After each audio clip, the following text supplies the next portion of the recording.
ક્ષારની મિત્રો તમામે તમામ માહિતી આપણે આ વિડીયોમાં લેવાની છે.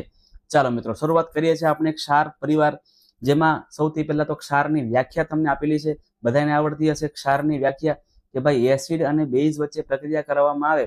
કઈ પ્રક્રિયા કરવામાં આવે? રાસાયણિક પ્રક્રિયા કરવામાં આવે. તો રાસાયણિક પ્રક્રિયાના અંતે આપણને ક્ષાર મળે છે, પાણી મળે છે. ક્લિયર છે? એટલે એસિડ પ્લસ બેઝ, એસિડ અને બેઝ વચ્ચે પ્રક્રિયા થાય છે તો આપણને મિત્રો ક્ષાર મળે છે. બરાબર છે. ક્ષારને આપણે મિત્રો સોલ્ટ એવું પણ કહેતા હોઈએ છીએ. આપણા ઘરે જે મીઠું ખાઈએ છીએ ને આપણે, મીઠું એટલે કે NaCl, આ પણ શું છે મિત્રો? આ પણ એક પ્રકારનો ક્ષાર જ છે, જે NaOH અને HCl, NaOH અને HCl, બરાબર ને? આ બેઝ અને આ એસિડ, આ બંનેના કારણે બનેલો ક્ષાર છે. ક્લિયર છે? ચાલો તમે જોઈ શકો છો સોલ્ટ, બરાબર. અહીંયા મીઠું, એમાં Na અને Cl બંને ભેગું થયેલું છે. Na plus ion, Cl minus ion